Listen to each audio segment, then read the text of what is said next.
qual foi a atuação do senhor no concílio para evitar ou diminuir a catástrofe? Há um princípio que diz que a história, para ser feita, precisa um certo recuo de tempo. Não se faz uma história dos acontecimentos muito recentes. Um homem, quanto aos acontecimentos muito recentes, pode escrever a sua biografia. Mas, para fazer o histórico de um conjunto, de uma situação, é preciso que passe o tempo. Assim como, por exemplo, para ver um quadro, é preciso uma certa distância.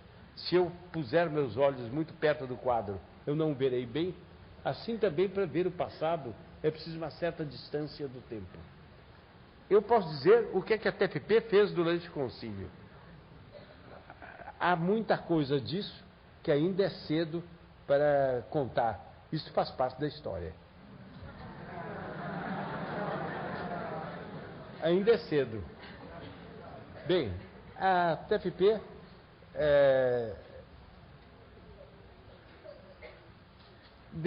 eu me lembro que nós estávamos numa reunião da TFP, numa semana de estudos da TFP, quando veio um jornal vespertino que imediatamente foi comprado e trazido para dentro da sala de reuniões, anunciando que João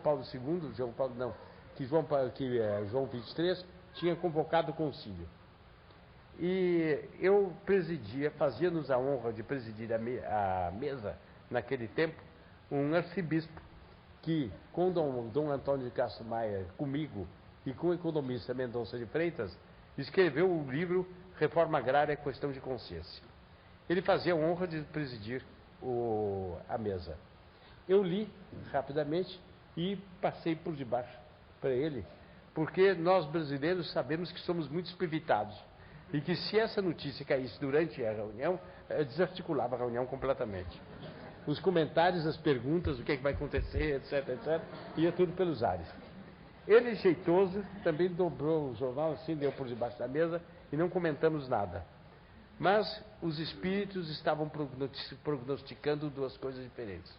Ele contou que quando ele leu aquilo, ele teve um verdadeiro alívio e pensou, agora está tudo resolvido, porque o Papa convoca o concílio e acerta a cabecinha de todos os bispos. E daí vai sair a posição errada, certa para a igreja no mundo inteiro. Alívio.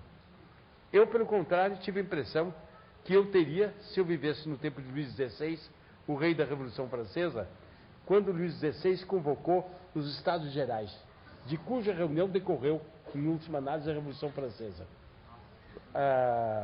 Havia um alto nobre da corte francesa que estava lendo o decreto de convocação dos Estados Gerais afixado numa parede. A imprensa era muito atrasada naquele tempo e os decretos reais eram colados na parede, nos muros, etc., e tinham arautos proclamando também. E esse nobre parou diante de uma parede que tinha esse decreto. E passou alguém perto dele e perguntou: senhor Duque, o que é que está pensando disso? Ele olhou e disse: eu estou pensando em que punição Luís XIV, o rei forte da França, teria dado a quem lhe aconselhasse de convocar esses Estados Gerais. Aquela convocação foi a debandada de uma revolução que não se estancou até agora. Foi se agravando, como os senhores sabem, deu no que está agora. A Revolução Conciliar, ao meu ver, foram os Estados Gerais da Igreja. Para, quanto possível, assistir a Santa Igreja nessa emergência, com dificuldades financeiras, com dificuldades operacionais e tudo, nós da TFP constituímos um secretariado em Roma e nos transferimos para lá, na primeira sessão do concílio, talvez umas 10 pessoas da TFP. Uma expedição tão completa que levamos até móveis de bonita apresentação para recebermos condignamente os prelados, as personalidades eminentes que nos fossem visitar. Levamos até um contador para fazer a contabilidade do que lá se gastasse. Levamos tudo. E passamos lá, durante todo o tempo da primeira sessão, durante 3 meses.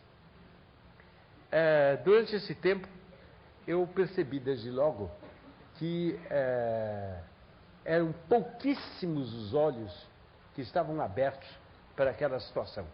Pouquíssimos. O príncipe Dom Bertrand deu-nos a alegria de estar conosco e está acenando com a cabeça porque ele viu isso. Eram pouquíssimos os que estavam com os olhos abertos para isso.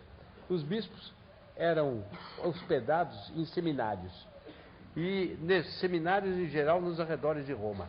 Conventos muito grandes ou seminários. Então tinham todos os bispos de uma nação hospedados naquele seminário.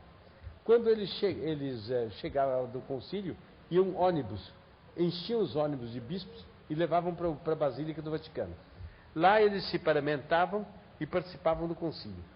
Depois eles eram levados pelos ônibus para os seminários ou para os conventos de novo e ficavam inteiramente isolados. Mas eu, querendo ver se furava um pouco a barreira, se conversava com alguns, se abria um pouco os olhos, não só eu, mas outros amigos meus, fomos com uma ou outra razão a um outro seminário, a um outro convento, para falar com eles. Nós os pegamos assim nos intervalos, tão amáveis, tão despreocupados, tão contentes. Havia uma espécie de impossibilidade de dizer alguma coisa a eles. Uma verdadeira impossibilidade. Nós, em pouco tempo, compreendemos que não havia o que fazer. Nós fomos à primeira sessão e não voltamos para a segunda. Porque, com exceção de muitos poucos bispos, os outros tinham o otimismo e a despreocupação a mais completa. O que fizeram esses poucos bispos? O que eu sei é o que todo mundo sabe. Os discursos que estão na sala conciliar. Eu tive uma tal tristeza com essa situação que eu resolvi não voltar mais para o concílio. E acabou-se. A participação da TFP no concílio foi essa.